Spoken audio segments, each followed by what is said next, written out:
Hi mga ka-friendships! Mayong adlaw sa tanan! Mga ka-friendships, samahan ninyo ako sa ating video ngayon dahil, nako, pag-uusapan lang naman natin ang comment ni Ma'am Bursley Orbita sa ating previous videos. Pero bago natin simulan nating content, i-shoutout muna natin si Ma'am Orbita. Hi, Ma'am Orbita, shout out. And thank you sa pag-comment sa ating previous videos. Iyon ang ating sasagutin ngayon mga friendships sa ating video ngayon. So ano nga ba ang comment ni Ma'am Orbita? Mga ka-friendships, doon siya nag-comment sa ating previous videos tungkol sa mga COs ng public school teachers, mga ka-friendships, mga COT, ganon, COT indicators sa ating mga public school teachers. Tungkol doon sa DM number 8 series of 2023, multi-year RPMS PPST. Kaya mga friendships, ito na ang kasagutan sa tanong ni Ma'am Orbita. Thank you, Ma'am. And mga friendships, sino nga ba ang ngayon? Ay, ano pala yung comment ni Ma'am? Ang comment ni Ma'am Orbita doon sa previous videos natin tungkol doon sa mga COT indicators ay naka-scheduled or surprise or announce po ba yung mga CEOs ng mga public school teachers. O yan. So, nabuhay natin yung comment ni Ma'am. Alaman natin. So, sasagutin natin yan ngayon dito, mga ka-friendships, ating video.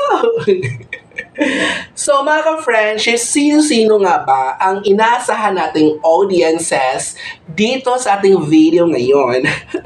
Of course, halata naman, una dyan ay ang mga public school teachers, lalo na sa mga new DepEd teachers. Congratulations, nagka-item na kayo, di ba? Kapit lang, tiwala lang, dasal lang. So, nandyan si Lord, nakikinig sa atin. Tutuparin niya ang mga pangarap natin sa buhay, mga dasal natin. Kaya patuloy lang pagdarasal, mga ka-friendships. Congrats! Welcome to DepEd family. O, diba? So sila yung mga number 1 audiences natin ngayon. Pangalawa, isama natin ang mga private school teachers, diba mga friends? Lalo na yung mga hindi pinalad sa public, so nag-apply sa private, doon natanggap mo na. Maganda din yan for experience mga ka-friendships. So welcome din dito para sa inyo dito ang video natin dahil para magka-idea kayo kung ano-ano nga bang ginagawa ng mga private school teachers kasi naku may alam din ako dyan. For my 11 years of experience sa private school at naging principal bago nag-public school, o diba? Kaya maniwala kayo sa akin. At sino pa? Sila lang ba nasa public school, private school? Kasama din dito ang mga teacher applicants na wala pang item, waiting pa sa tawag, di ba? At saka sa mga nag-try sa private, hindi pa natawagan, para din ito sa inyo mga friends, para magka-idea kayo kung saan man kayo makapasok sa private school, sa DepEd or public school. So, may idea na kayo kung ano ang ginagawa ng mga MTs o kaya principal natin. Kung naka-announce or surprise ba ang kanilang mga CO, ang mga class observations ng mga teachers, mga ka-friendships.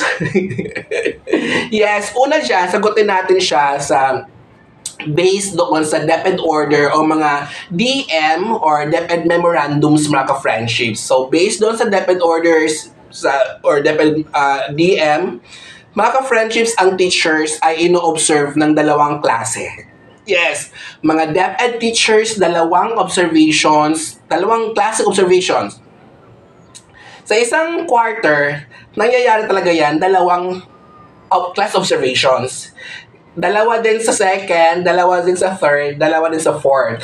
Pero, ang pinaghahandaan lang talaga ng lahat ng mga DepEd teachers ay ang tinatawag nating announce CO or naka-scheduled po tayo. Kasi yun po ay rated. Yes, graded po yung yung announce na CO natin, first CO, second, third, fourth, kasi 4 ang COs natin, yung announce. At mga friendships, wag mong ismulin ang unannounced CO or unannounced class observation or surprise class observation. Kasi mga friendships, pwedeng magmarites si MT natin doon sa principal. Wala siyang report kung nakaupo ka lang, kung anong ginagawa, nagagalit ka. Kailangan mga friendships ay ready tayo parate. Hindi siya tinatawag na surprise o kaya unannounced class observation, kundi ang tawag dyan sa DepEd ay star observation. Yan. Madalas mga MTs, sa aming school kasi, mga mababait ang MTs namin. Hindi siya rated, hindi siya graded, pero kaya lang, kailangan mo pa ding ayusin kasi hindi din sila magtatagal. Ang pinakamatagal na nila ay 5 minutes. Bigla lang yan sa papasok. Yung sa mga star observation o kaya surprise class observation, papasok lang yan sila, bigla sa klase mo, uupo ng saglit, and then, after mga 3 minutes or 5 minutes, alis na. Kaya sa mga minuto na yon, kapag papasukan ka ng MT mo sa loob ng minuto na yon, galingan mo para naman maganda ang report niya. Kasi madalas, ginagawa dyan ng mga MTs, nag-checklist lang yan sila. Chine-check nila, tapos may narrative, may di naman kahabaan, mga short lang ganun. Parang ganun comment, pero mga friendships, basta sabi ko sa inyo, magpakabait kayo sa MT ninyo kasi buong taon siya ang kasama ninyo. Siya yung tatakip sa mga mali mo. Siya yung tutulong sa'yo kasi mentors sila sa atin mga friendships. Tutulungan tayo, i-guide tayo, pero wala pa ako narinig na supladang MT. Kasi sa school namin, we are mega school and mga MTs namin sobrang babait na ka-friendships. Lahat ng teachers talagang walang masabi, mabait, matulungin, magaling. O, di ba? Ang galing ng mga MTs namin. And then, yung dalawang first quarter na yon, announce and unannounced, yun yung unannounced surprise o kaya star observation. Mas ang star observation ginagamit na term sa public school. Ngayon mga friendships, sa private school naman, kasi i-base ko lang ito sa aking experience sa private school. Kasi sa DepEd kasi, pare-pareho yung ginagawa. Sa lahat ng divisions sa buong Pinas, pareho po yan. Yung content natin, hindi lang to pag isang division lang to ginagawa, pang ganon, isang school, hindi. Kung naka-DepEd order o kaya naka-DepEd memorandum, lahat ng divisions or districts sa buong Pinas, pare-pareho po ini-implement, ginagawa ng mga teachers, master teachers, ganon. By the way, bago natin ipasok pala yung private school, mga ka-friendship, yung star observation or surprise, kailan ba yon pinapasok? Kailan sila nagsusurprise? Kung ang announce natin or scheduled CO natin, mas pinaghandaan natin yun, di ba? Kasi may grado yun. Nire-rate tayo nun. Kasama yun sa MOVs natin sa RTMS para mataas ang rating natin sa ITCRF. Ngayon, yung star observation or surprise class observation, madalas yan ginagawa ng mga MTs ay nasa 3rd and 4th week of the quarter. Third or fourth week of the quarter. Per quarter yon. Every quarter, 3rd or 4th yan. Madalas ginagawa nila kasi hindi nila dinidisturb ang mga teachers sa 1st and 2nd week of the quarter. Lahat.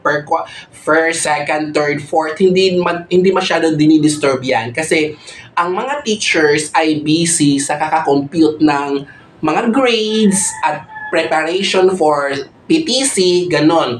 So, at mga MTs din, hindi din yan nangingialam, nandidisturb doon sa mga teachers ng mga weeks na yon kasi ang mga master teachers, busy din yan sa preparation. Kung anong ginagawa ng mga teachers, ginagawa din nila yan. Alam nyo ba, yung pagiging MTs nila, may dagdag lang silang trabaho. Kung anong ginagawa namin mga teachers 1, 2, 3, mas madami pa sila. Ginagawa din nila yon plus yung pagiging empty pa nila. Kaya wag natin sabihin malaki ang sweldo nila, walang ginagawa. No! Deserve nila yung sweldo na yan. Okay? Ang MT1 nasa 46, ang MT2 nasa 52. Ganon. Deserve nila yan kasi super duper dami din nila silang tambak sa trabaho, overload or loaded, and then ang dami pang mga, basta deserve nila yan. Kaya wag tayong mag-judge, wag tayong maging marites, mag-inget sa kanila. No, deserve sa kanila yung sweldo nila sa trabaho nila. Okay? Kasi darating ka din dyan, darating din tayo sa posisyon nila. Kaya malalaman din natin kung gaano kabigat ka, hirap yung ginagawa nila, basta mahirap, mabigat. Pero kaya natin yan.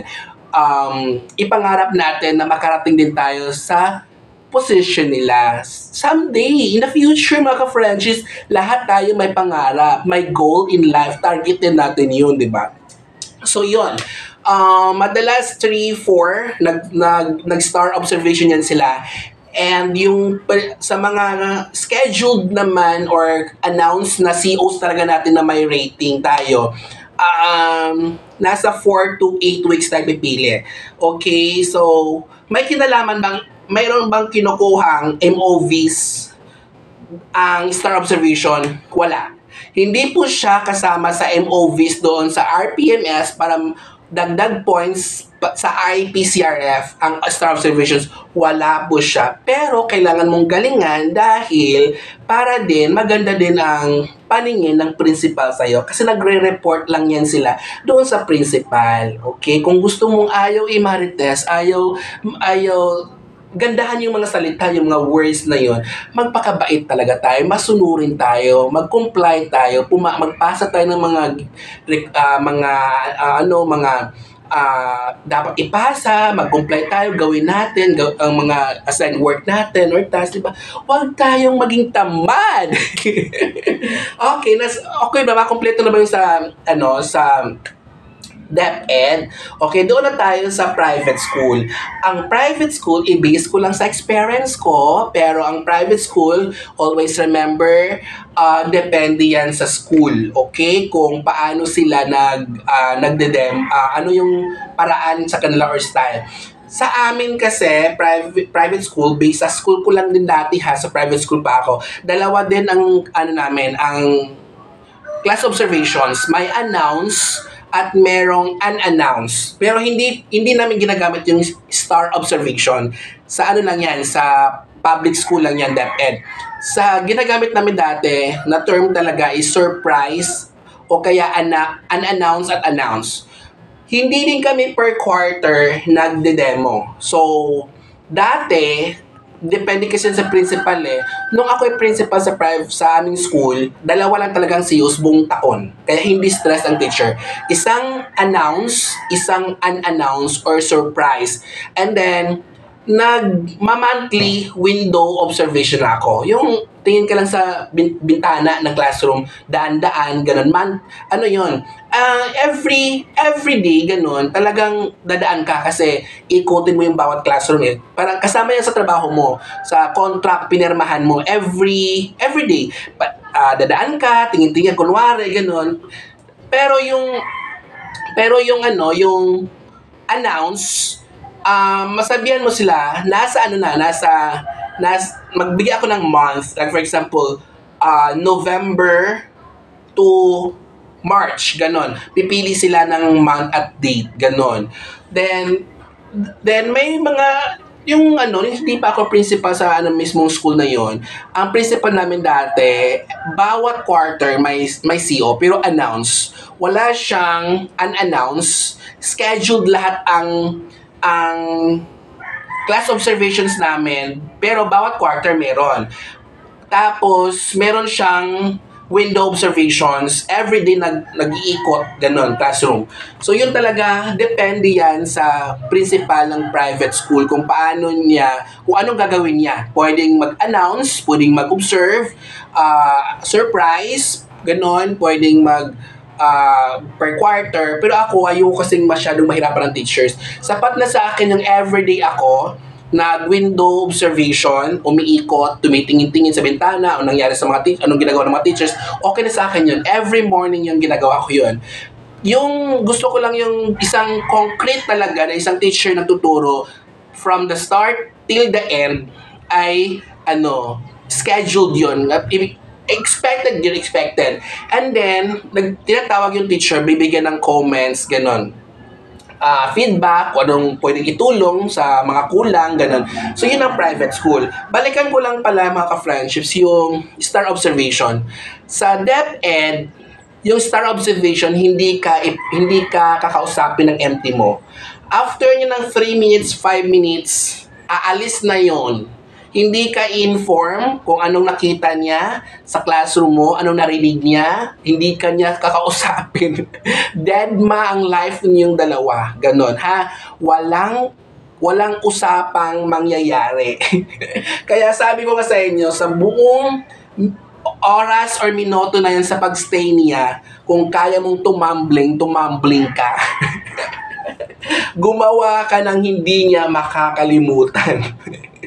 Ganon. Kasi mga friendships, hindi ka talaga niya kakausapin sa star observation or surprise observation.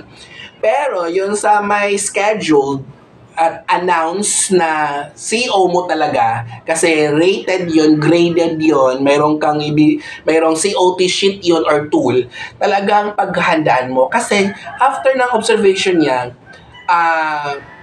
kakausapin ka niya kung ano yung mga kulang, ano yung dapat i-improve, ano yung mga positive negative points na nakita niya sa'yo. Diba? Ganon. And then, may picture-picture kayo nun. Para pag in-office yun, hindi pwedeng wala kang picture-picture sa kanya. Kasama yun sa office, ilagay mo sa RPMS mo. O, diba? Maka-friendships. And ano pa ba? Gaano kahaba ang COs ng public school teachers sa DepEd public school? Minsan ang mga MTs pag satisfied, contented na sila doon sa nakita niya sa iyo, sa CO mo, sa demonstration mo, tapat na 'yon. Okay na pa. Hindi ka niya papastop. Example, kung doon ka na sa group activity, ang mga bata nag-enjoy na sa kagawa ng mga activities nila, so pwede ka na niyang kakausapin. O sir, can I talk to you sa table? While ang mga bata nagagawa ng activity, doon ka niya kausapin. Pwede yon kasi wala nang oras kung i-schedule. Yung iba i-schedule, pero madalas kasi sa mga COs ko talaga,